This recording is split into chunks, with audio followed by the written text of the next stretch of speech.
Hi, my name is Harry T, and welcome to Odejuma. Odejuma recognizes the magic of storytelling, from personal experiences to stories of adventure, from tales of resilience to finding joy in the simple things. This story seeks to inspire, entertain, and educate because there is power in the stories of everyday people, and these stories are worth telling.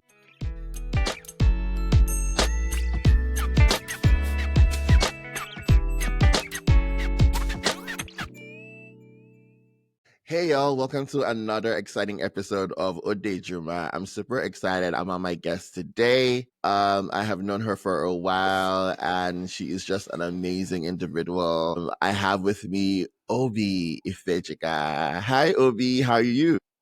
Hi, Harry. So good to be talking with you today. I'm quite excited. I am excited to talk to you. I feel like I don't know, I'm just moved by your art. I'm moved by your work. And I feel like when I was, walking through who do I want to have on this podcast, on this new iteration of my creative journey, who do I want to be speaking with? It was very easy. I'm like, definitely Obi. Because, even though we've been friends for a while now, your work has deeply resonated with me through the years. Um yeah, and I'm just excited to be here. How have you been though? How's it going? What's up with you? So since we last saw, there have been many iterations of me, and I've evolved so much, and I didn't know it. I think until I decided to take stock, and you know how it is when you're working and you're putting in things, you might not know that you're doing something, but then you have to look back and be like, "That's who I was before," and this is who I am now, and it is because of that person before. So it's been really good. The biggest change in my life now is moving to the UK, right? On a global talent visa. So starting from Basi Ipi's national poetry slam to this Yeah. point, like everything has just been evidence of my work, and you're like, okay, you deserve to be here, I guess. And so Yeah. yeah, and so I am. So it's very, very affirming that it is my creative work that brought me here. It's so like Mm. so weird because I mean I never would have chosen school. I have too much trauma there to go back into a classroom. I guess the other thing would have been work, but it's so validating for it to be my creative work that brought me here. And if you look back, and if I look back like really honestly, it's like, why not? I took everything that I was learning and I did something with it. The one woman play evolved into one other kind of show, that I even hope to be doing like almost every year.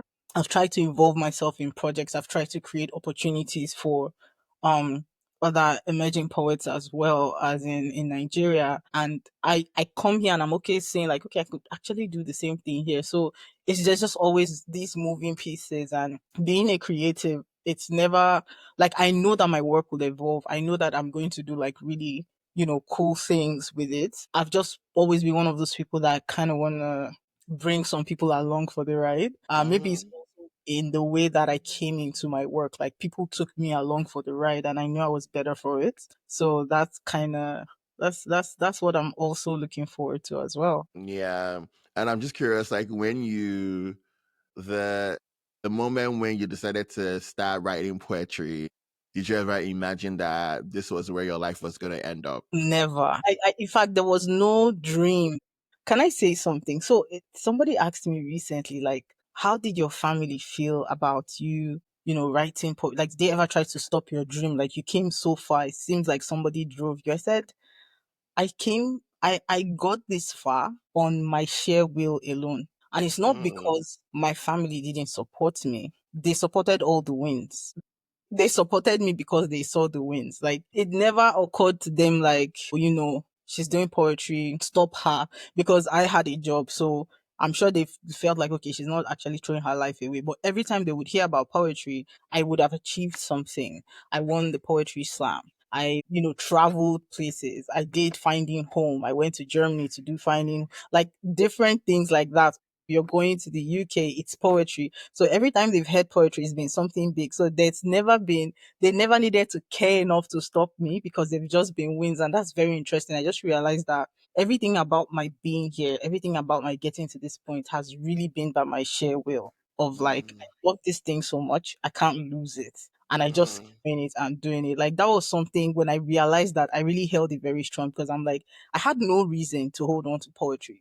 I had no reason to continue to create work around it that didn't seem like it was going anywhere, or that the pattern mm, to sustaining the work was doing some commercial gigs here and there, then going back home, because like there's mm. not like an institutional path to like follow. Was like, there is more to this thing and I want to do it. I want to keep doing it. And here we are. So, Obi, when did you discover your love for poetry, and what was that process like for you? I saw somebody else writing poetry. I would just see like scribbles in notes and everything. And it seemed, I don't know, it just seemed interesting. And the next time I kind of went into the library, this was secondary school. Next time I went into the library, I started to pull out poetry books, all these anthologies that you would have with William Blake, Christina Rossetti, all those kind of, old people. David Diop. Yes, as well. So I would, because I wasn't an art student, so I had to actually go to the library to get some of this information. And then I think every writer has this part in which, because you admire something, you start to copy before you finally find like your own voice or learn how to do it well. So that's really what I was doing, and I loved it. Like I would just be in the library and be immersing myself in poetry books. And I started writing, and people liked what I write, and I liked that they liked what I write, so I wrote some more notebooks and notebooks and notebooks of writings that I know, like the first two notebooks I've ever written were imitations of other people's work, so I'm okay with it. But then I started writing for real for myself, and I just haven't stopped ever since. I'm just always looking for people who would read my work and say something about it. Yeah, and that was how I started, and I kind of continued. When did you decide that you wanted to do it professionally? That okay, this thing that I fell in love with in secondary school is going to be the thing that I want to pursue now professionally and as an adult, and to fulfill my needs and stuff like that. Man, I think even 5 years ago, I was still struggling with doing poetry professionally, and it doesn't Oh mean, wow. yeah, because I never thought of it as the core of my professionalism. I always had to pair it with something else because, I mean, down the line, it was clear that this thing wasn't going to feed me when I was getting paid 5K for gigs. And, and then I Five did. thousand Nigerian naira, by the way, just to explain to folks. So folks were like, 5K for a gig, that's a lot. Five I like, thousand you Nigerian know, naira. I need to Yeah. keep my day job, but I can do this at night. So, but I would say that, I mean, because now we're talking about performance poetry. So, Deaf Poetry Jam was the door to ever wanting to be on stage. It was just so kismet that I have been watching all these videos and all these shows. And you know how these things are when you're watching them in school, you call somebody else, come and see this. So, it was just something I was really excited about when I discovered it. I watched as much of it as I could, only to come see that one of them, the only Nigerian one that was there, was coming to do like a national poetry slam in Nigeria. And I've just been writing since then. I hadn't performed. So the slam was like my first performance. And it went the way it went because like I absorbed all of their work. I was really inside of it. So even winning that was just like, oh, like this is another level of this thing. We're not just writing now. We've unlocked something Mm, else, And at that time, I didn't even know there was a poetry community in Nigeria, like performance. Do you understand? Like everything was fully new to me. And in kind of engaging with that, I was just saying, okay, still the arts, it doesn't pay, but the feeling is priceless. So we can work mm, in the day, we can do this at night when the opportunity shows itself. I think that has forever been my struggle because wanting to like, you know what, let me do this thing in such a very aggressive, I'm here for it way, and it's like, mhm, yes, I want to do that, but I'm not going to compromise the work that I have. And not compromising per se, but just that the work that I have does overwhelm me enough for me to literally put, poetry to the side and everything. So like that's why I can say like up to 5 years I was still like professionally, but how many months ago somebody asked me, "Oh, hi, so what do you do for a living?" And I said I'm a poet. I wanted to cry. I had never introduced myself as a poet before. Like I was a poet, full stop. I didn't have to do, oh, I write sometimes, I also design, I create websites. I'm a poet. And I had to sit with that for a few days and realize what it meant for me. Because I'm in this country, poetry brought me here. Like everything I have done in the last 10 years led up to this moment, built me up to this person. So why do I, and I'm in a place where there is a little more appreciation. There is a little more opportunities than where it is that I've come from. So I'm a poet. That's me. And I'm a good one. And, it's like there is no need to fold it into anything. There is no need to justify it, make it. That's what I am. That's what I am. That's real. That's real. And it's very interesting that I feel like you meet people and you are having a different experience of them than they are having of themselves, and I'm realizing that the more as I, do this podcast. And I just remember when I met you in the performance circuit, right? I met you at Tarua, and those were like really great memories for me because I felt like I was immersed in the creative community. I feel like I am a creative by association. Like I want to curate.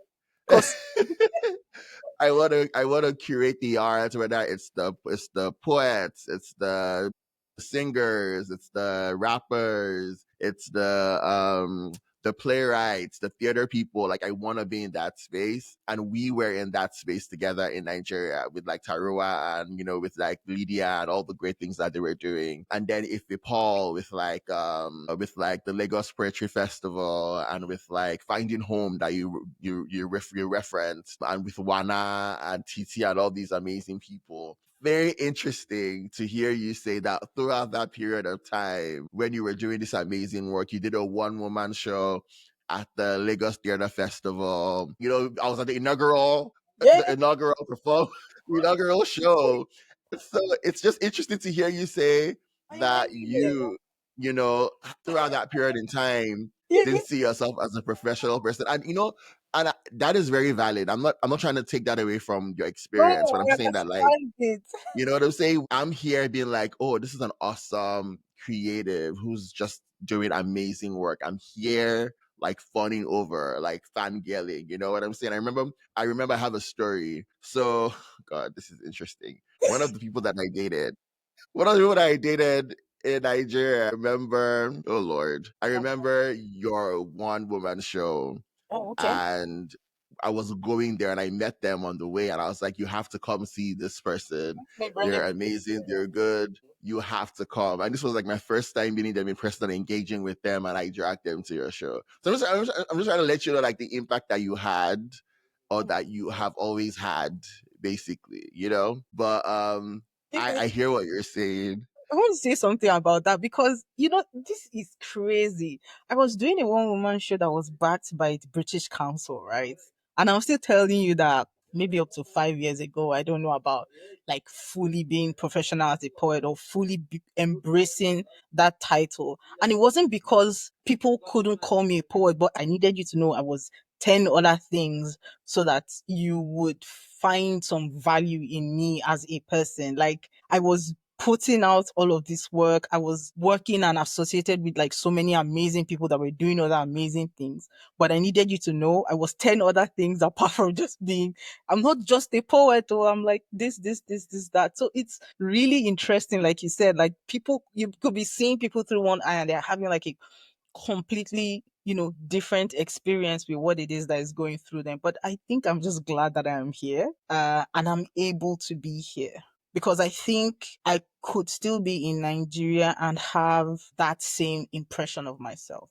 Because if I, the part of what gives me this audacity is like I turned my life around, or I completely abandoned everything I have been and have ever known to be a poet. That's exactly what I am. Like, yeah, it's Mm. fine. That is real. That is so real. And I think that a lot of people go through that phase where it's like, I am doing things, I'm adding value to the world, but I'm not sure if my value is being received in the way that I want it to be received.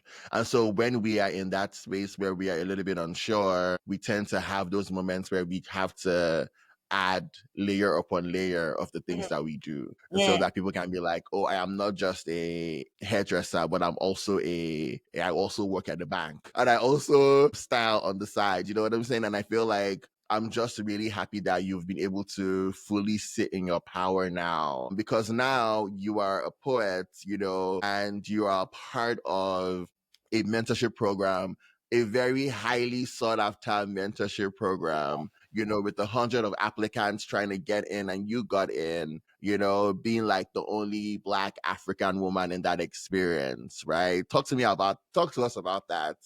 I Let's sit in your power for a little bit. Let's have that conversation.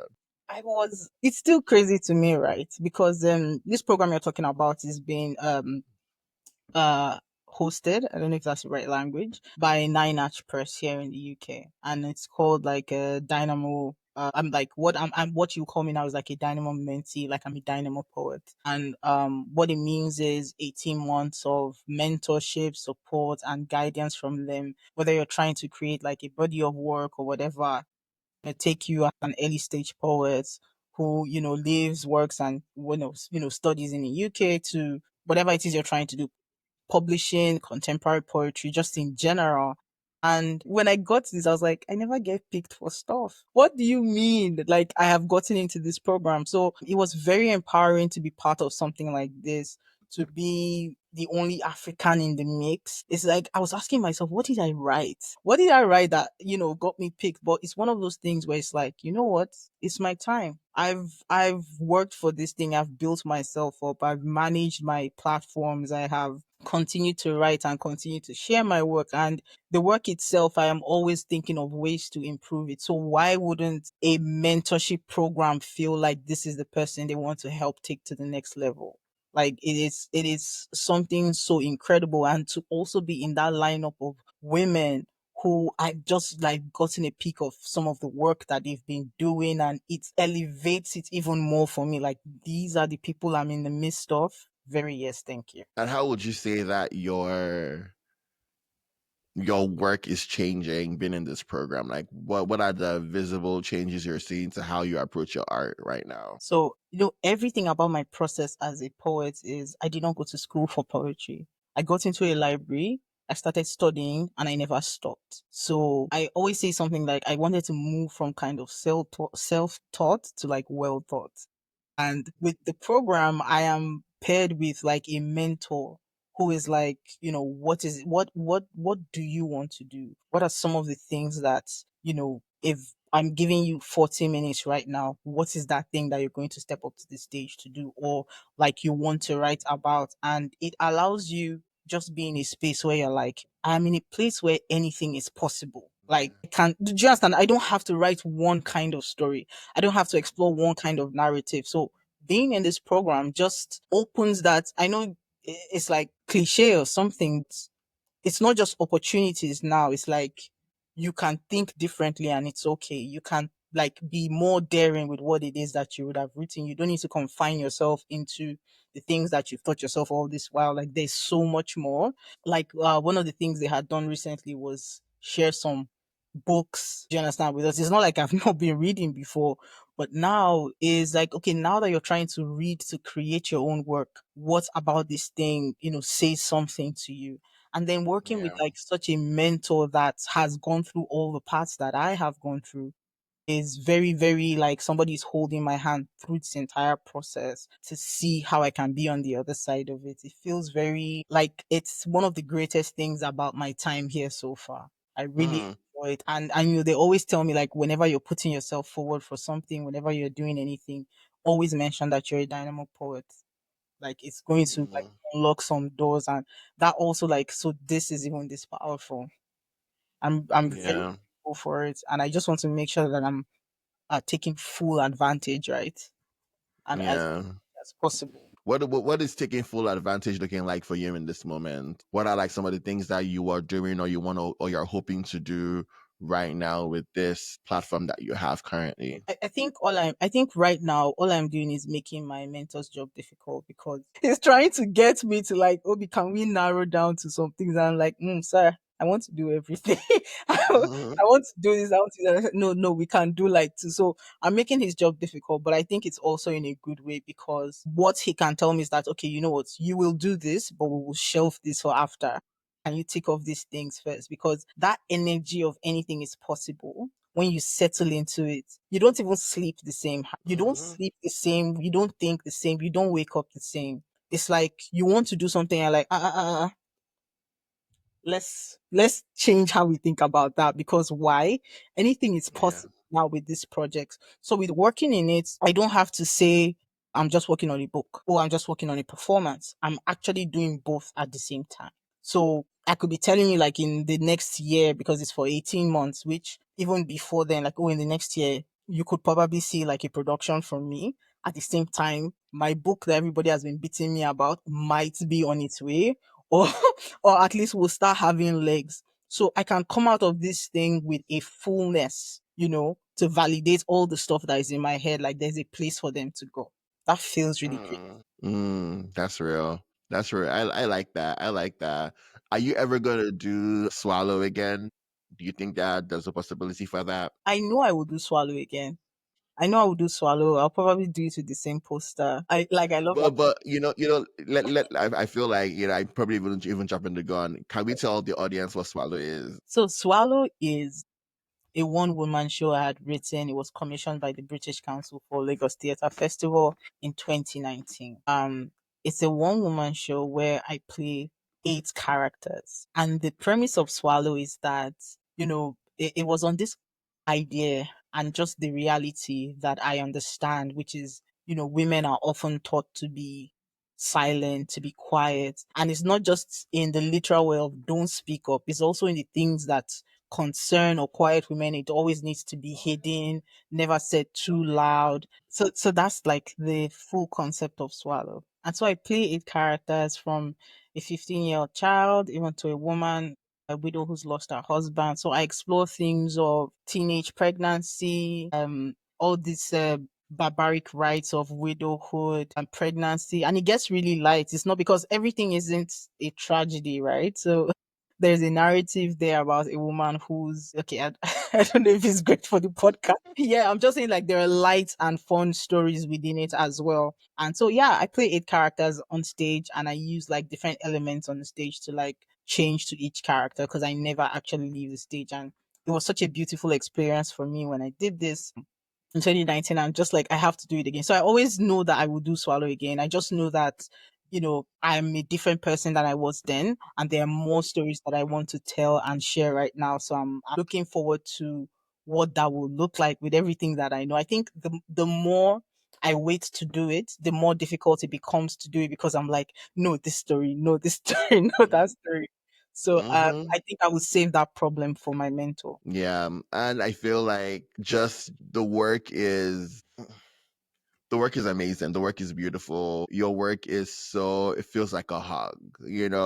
And I am so happy that I got to experience it in person. I got to have that experience, be in the audience as, receiving that. And everybody who was, in that room could feel the power of the work that you were, or the power of the work and the power of your art. You know what I'm saying? So that was really good. And I really hope that, obviously it's going to evolve, it's going to change into like different iterations or something.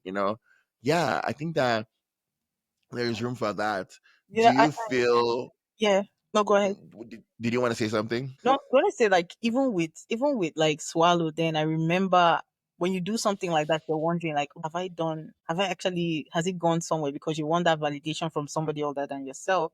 And I think the president of the festival at the time was just like, oh, that's actually maybe our top three shows at this festival. And I was like, okay. You did that. Yeah, I was like, okay, but because there is nothing I love about poetry than somebody who is not into poetry telling me that they liked my work, because I feel like, okay, it's gone beyond myself, right?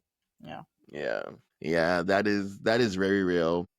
I have a question about like your poetry. Is there like a poem that you have that is therapeutic for you? Like you go back to and it's like healing for you. It's like, you know what I'm saying? Like I find a level of solace there. Is there any poem like that? Yes, that happened. That happened actually quite recently. Mm. In my early years of poetry, when I just finished the slam, the poem I was finding a lot of comfort in was God is in my bones. And I was telling somebody recently, like, that's like, I have like three poems I used to enter this business, right? And what is in my bones was such a core one because it talked about my journey with scoliosis and all of that. And I was like, you know what, I'm going to actually post it on my Instagram because it doesn't exist anywhere else. There are no recordings of like the slam and stuff. But I've had this newsletter that I have been running for the past 3 years, and there was a poem that I published in January. And the way that I go back to it, I've never had my own poem comfort me before. Mm. What? It does. So I'm still surprised by it. You can hear that in my voice. Like, I wrote something for myself.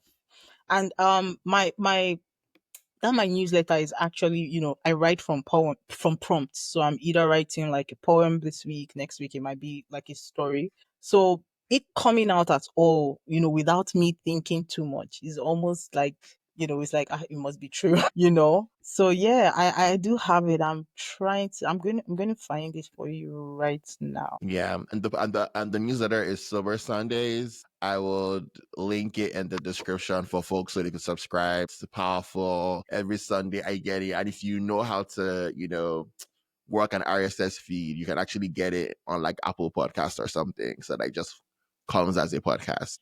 Yeah, just FYI for the folks listening. Okay, so I actually have it here. And yes, it is Sober Sundays every Sunday. And I haven't missed a Sunday for the past 3 years. So it's been this meditative practice in writing because now I can never say I'm going through writer's block or anything like that because now I have a way through it. Yeah, yeah. So the prompt I was working with it, she was surprised. And here goes the poem. I have learned to vanish, to disappear into the moments that color each day without the crutch of a clock, leaning on it or stopping my wandering eyes from darting to the doorway or the window or any crack of light that promises escape. I have learned to stand in a room, to bear the weight of its silence without feeling for the exit sign, without the body alarm clock ticking into another anxiety. I do not justify each bite. All I know is flavor and relish, and the sweetness of forbidden touch, and the gasps they set free, not holding back my moans, or denying the cartographer his wage, orgasmic or otherwise. No weaving myself into stories, no asking to be remade. Instead, I open my mouth and let the wind carry my name to corners I will never see. And to my surprise, I am still here.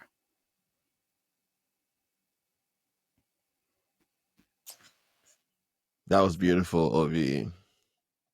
That was beautiful, Obi. What is it about that poem that comforts you? I mean, it's first of all, the poem itself is a surprise, because like I said, I write from prompts. I don't think about what I'm trying to write. I just put it out there, then see what I have put out there. So, like, we would normally say stuff like this still needs to be edited and all those things. But before I even get there, what resonates deeply with this poem for me is the ability to sit in stillness, to sit in worry, to also sit in joy and not try to move on to the next moment. Like it's what we easily do. Like every time you're crying, somebody comes to say, stop crying, it's okay. Maybe I need to cry for 10 more days. Maybe somebody won't tell you. Like I've been in situations even when I was younger and someone was like, oh, you laugh too much. Like it's okay. Like you laugh too much. Maybe I need to laugh some more because it is for this moment and this moment only. And the next moment, I don't know what will happen. And it also speaks about stifling in every way, stifling in expressing yourself as a person, as a writer, as a woman, as a sexual being. And it just seems in very few words to some of this idea like everything can happen and you are just this transient person, like things will move through you and you will still survive. Mm, And it's like something that I need to hear that I will still survive. mm. That's real. That's really real. And I'm really happy that you shared it. It wasn't planned. When we were gonna do this conversation, there was no plan for you to perform a poem. Yeah. But like I've said before, I am very moved by your art. And I feel very moved in this moment. So thank you for sharing that. Thank you, Harry. I mean, it takes me back to a poem that, I love, and you call it the doorknob poem. Yes. And you've performed it, for a while, but it's one of my favorite, it's one of my favorite poems. How you have an artist that just has a particular poem that you just really, really, really love so much. Like Wana has Catfish. I love Catfish still till tomorrow. But you have this poem, the Donna poem, and in the poem, there's a line about capturing fireflies and putting it in the bottle and everything. And it's such a beautiful poem. And I'm like, since we are here in this moment. We're here now.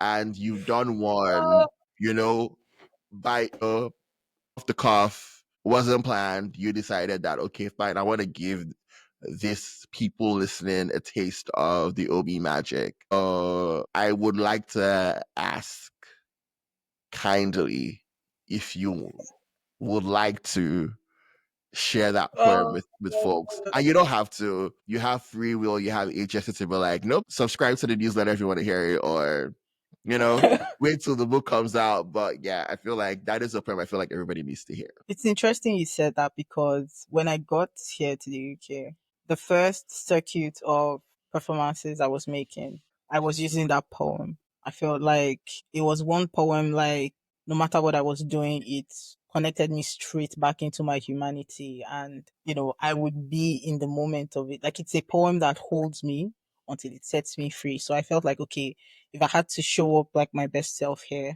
this would be one of the things I would like people to hear from me. I don't know if you remember that it starts with a song. It starts with a song that I wrote. I never wrote it into like a full song, just those few lines. Mm-hmm. And what it does is speaks to like the mindset of the character of the poem. I guess we can talk about that when I'm done. So the poem, the Doorknob poem, that poem was entitled for years. Then I was like, the Doorknob poem, definitely. Why did you call it the doorknob poem before you performed? What was the reason for that? Why the Because doorknob? if I could make this poem into a movie, into a short film, it was about this person standing at the door, and like the entire poem occurs with that person standing by the door, waiting to just walk right out, not having a conversation about like right there. So Um, it was like, yeah, why not? Like, it doesn't need to have, I felt like I'm fine with it having this kind of literal name and not something um, poetic because it already has a lot going on as a piece of work. And I think when you also hear the Dono poem, you're like, what's that? Then you hear the poem and it surprises you. yeah. So that's how I feel about it. So the poem, tell me, tell me what's tomorrow. I didn't know how you change. 1 minute we were kissing on the covers. Next thing I know, you're walking out the door. You're walking out for sure. One day, we will both wake up to a reality that I cannot love you anymore. When that day comes, I want you to brave my decision. Sit me down and tell our story again because we should always be together like glue or just like two people should be. Start from the beginning. Leave nothing untold. Tell me of the future we planned. Tell me of the first things I saw in your eyes. Remind me why we laughed and how we laughed. Just leave nothing untold. You know that I've always been impatient. So while you're talking, I'm standing at the door with my hand on the doorknob, waiting to turn it. I'm standing at that door with my heart peeking from my sleeves, waiting to escape us like I did once before. Tell me about that time. The time I stood holding this doorknob like a lifeline, wearing the same boots, looking the same way like I endured open heart surgery. For anything you say and I believe, I'll take a step back. So tell me about love. Not how you love me, how I promised to write your name on each star so I will always find my way home. That I broke every compass we had to be sure I followed my heart, remind me of the time I convinced you that I trapped sun rays in an empty vodka bottle because you hated the dark so much that I like to be funny and alive that way. You've always known. It's my biggest fear that I am dead inside, that I am paralyzed, that no one told me. Tell me it's not true. That I have used poems to write all the milestones in our lives and we've only had five. Like the time you bought me the moon for Valentine's, because I always wanted a gift my clumsiness couldn't destroy. So it had to be big, larger than life. Because doing the impossible was my Hail Mary. Show me how I prayed. I check if my hand is still on the doorknob. That's it. I'm just gonna sit in that for a bit. Just sit in that for a minute. That is the brilliance. That is your work.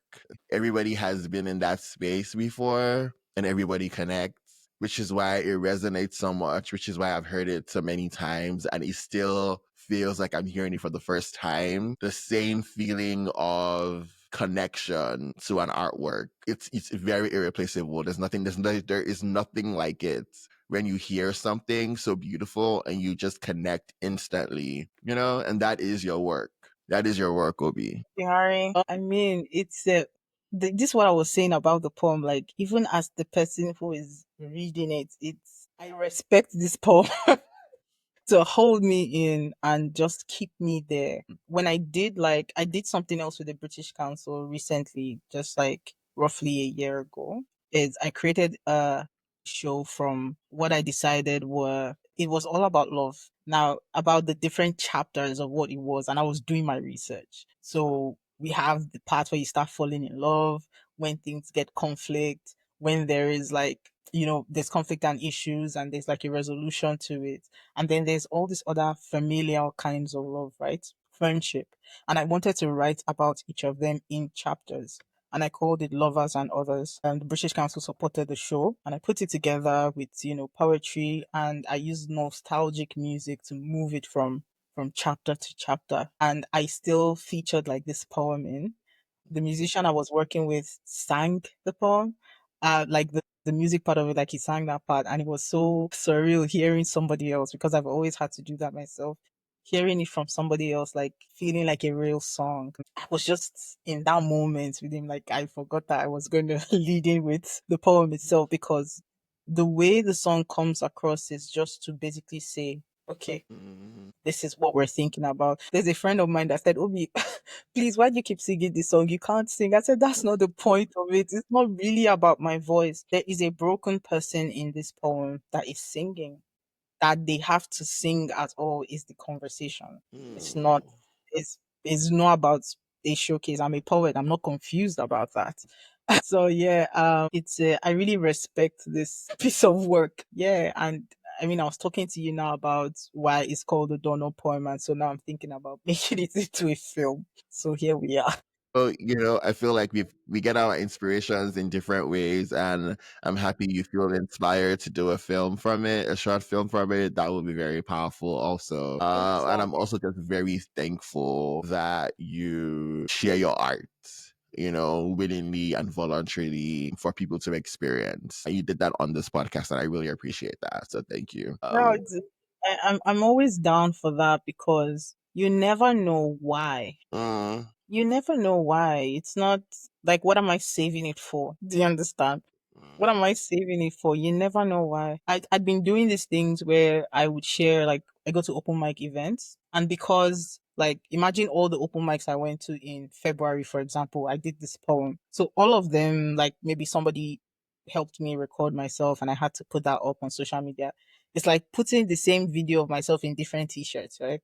So mhm, when I post my story, I just mute out the poetry and I put music over it and just let it run. And somebody was like, why do you keep putting music over the work? And I'm like, it's the same thing. Even I had some anxiety about performing it because sometimes I would see the same people I saw in another open mic, like it's like doing it to the same crowd. And I just said, Obi, if this was music, you won't say the same thing. If this was music, you won't feel that way. So even though I've come to my own and sitting in myself as a poet, I'm still learning a lot of stuff about how I consume my own art and how I choose to express my own art. So yeah, it's just been like it's an experience navigating that in another world entirely. That's amazing. That's really amazing. I'm gonna lighten things up a little bit before we wrap up. I'm gonna do some fun trivia questions, and I know this is where you'll shine. Cause Really? I mean, you've been shining since, or you'll shine brighter. You know, Obi has very interesting tastes, so we're gonna hear what her Mm. tastes are. So, what are the top three songs on your playlist right now? Top three songs. Picture You, Chaperone. Hmm. Is it Picture You or Picture Me? Yeah, Picture You, Chaperone. Um, for some reason, at least for the past 3 years, just it's not. Can I say an album? You can say an album, yeah. Entire Hamilton playlist, Soundtrack. the soundtrack, like for the past 3 years. Once I have work to do, I just put it on, and I'm going to replay Uptown, Quiet Uptown, and Satisfied like 2, 3 times before I let the playlist continue. Then the other one is you're not going to believe this. Simi's first album, the entire thing. I have to listen to the whole thing back to back. So, but the Chaperone one, that particular song, Picture You, then I will see me like I will just stop everything I'm doing and replay, replay, replay. That Yeah. was a good album. And, I've been a fan of Simi since, we went to Covenant together. I've been a fan of Simi since Covenant Yeah. days, her I gospel really days, and all of that good stuff. But, on that album, my song is Owambe. oh And I, Lagos. that song is, and it's just very, it's a very nostalgic song. I don't know why. There's some songs that I feel are very nostalgic for me. That song is I nostalgic. didn't know that she didn't write that. Like I didn't know that was like, if a song like she covered. That was Was I Am that his Masiko. No, no, no. I Am Masiko. No, that was the one that she covered. Yeah. I think Owambe was written by her. I Am Masiko is. I Am Masiko was Ebenezer Obey. But yes. I Am Masiko. No, I'm gonna die. Yes, that was Ebenezer Obey. from Yeah. it's Yeah. okay. That's a good song too. But the Owambe, very nostalgic for me. Make Bele by Omaomi, very nostalgic for me also because I'm Shekiri. Well, I'm part Shekiri, but I like to claim Shekiri fully. My mom is Shekiri. I'm Shekiri. So Migbele also is very nostalgic. So I get that. And what's the TV show you're hooked on right now? That I'm on right now. Yes, that you're hooked on. Hack. Okay, you're like the fifth person saying hacks to me in like my entire sphere of life. Like hacks, hacks, hacks, hacks, hacks. With hack. I've been telling people about hacks. Nobody wants to listen. I'm tweeting about it. I'm talking about it. It's fine. You guys don't listen. You're going to come back in 2 years and be like, nobody said anything about hacks. Then I'll be I have like, started oh, hacks to be fair. I haven't just I'm like in episode 4 of season 1, but we'll see how it goes. There's just so much to watch and there it's is so hard to much. keep up and there's work and there's life and you have to be present for all of these things. And so I'm sorry. TV is part of my life. I'm so sorry. I can't do there's work. I can't watch TV. I can't cope. I don't know whether it's ADHD. I don't know what it is, but I can't cope. I have to like after this one now. I know the next thing that I'm going to be watching. So what are you gonna be that's that. watching? After hacks, I'm going to watch and just like that. Yeah, there's a new season out now. Yeah, I need to check that out too. It's just so much to watch. I think I'm just going to go right to that because I'm not interested in binging it, so I don't get too annoyed. Hmm. That's real. That is real. The next one is who are like dream collaborators? Like who's like an artist that you really want to, or who are artists you really want to collaborate with? Artists I really want to collaborate with. Artists I really want to collaborate with. I want Anna Devere Smith. I hope I am pronouncing her name correctly. I want her to direct my one woman show. When Okay. I wanted to swallow, I took myself and consumed like some of the like clips I have seen about like some of her theater productions because she does like a one woman show, but the things that she does is different, which is that she imbibes the entire person. So it could be a real person and she would just transform, use the person's voice, everything Mm-hmm. until like I want her to direct me at like I want to collaborate with that woman.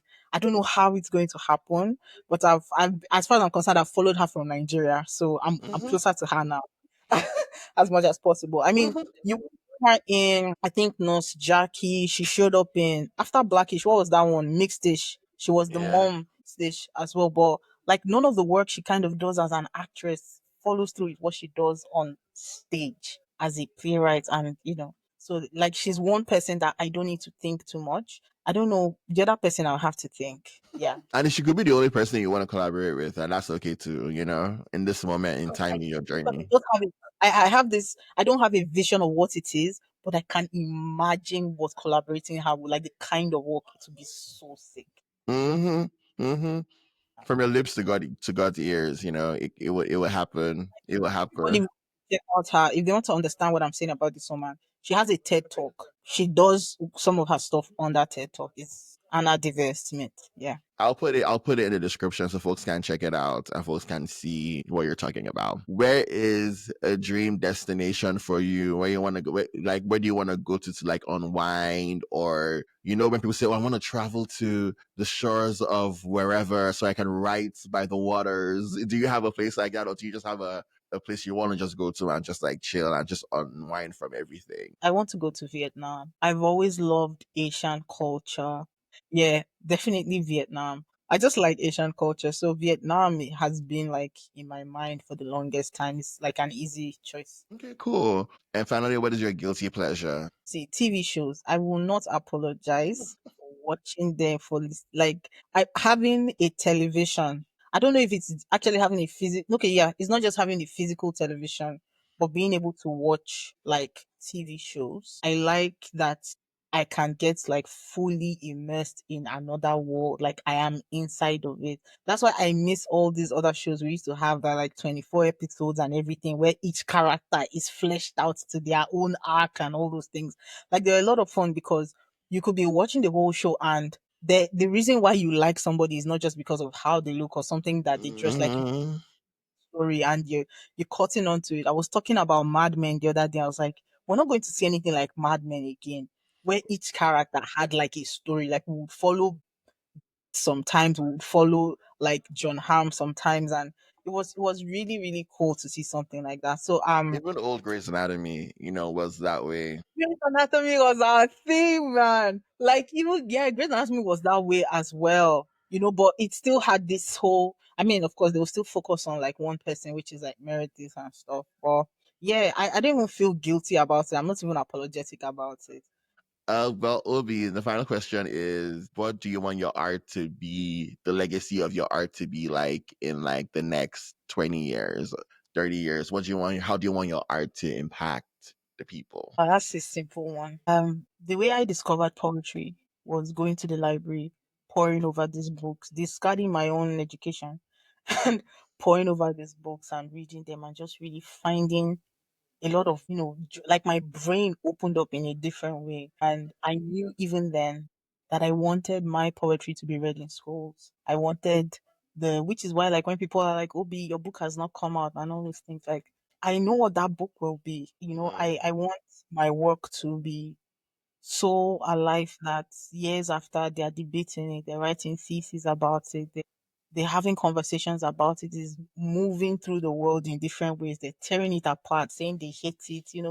I Mm-hmm. want that work to be alive far longer than I have ever lived. And that's what I want from it. People, it's art, so people will have their interpretation, Mm-hmm. criticism, but I want them to have them. So it's not about, oh, they read my work and they love it. They don't love it, it's fine. But I want them to have that conversation. I don't think there's anything worse than not being in the conversation. Mm-hmm. So I want my book in schools. I want my work in schools. I want it to be in places where people are finding new interpretations of art and they're like, Bobby's work fits into this thing we're trying to do. That's real. That's real. Thank you, Obi. Really appreciate you for coming on. I'm excited for people that are going to get to experience your art, getting to know you and the gift that you have. Thank you for the impromptu performances that you gave us. Very appreciative of them. And I'm excited to see where your journey leads. I know it can only get bigger and better from here. And yeah, I'm just excited for what's ahead. Thank you. Harry's like everybody that is listening, just go and subscribe to my Substack because I want to get like 1,000 subscribers this year. maybe I can make some money from writing every Sunday for you guys. But Harry, I'm also very proud of you for giving yourself permission to do this, because I feel like you could have said, I've done this thing over and over again. Can I do something else? But I like what this is. I watched your conversation with AJ and I went to like watch the whole thing. And when we're talking about your decision to do this, and I really, really felt that because I understood it. Maybe from one migrant, You know? it's not really just moving houses and moving your apartment. Like everything is changing and you're seeing the world differently and saying, how do I fit into this narrative? So when you're saying you're doing this for you, that's exactly where Sober Sundays came from. Like people are always on me, like, oh, maybe it's time to feature a poet. You're the only person who's been there for the last 3 years. And I said, this is for me. It's not that it can't be something else later. But Mm, when it's done being for me, I will know that, and I will shift the course. I didn't do it because I needed to be popular or because there was something that I needed to take off out of it.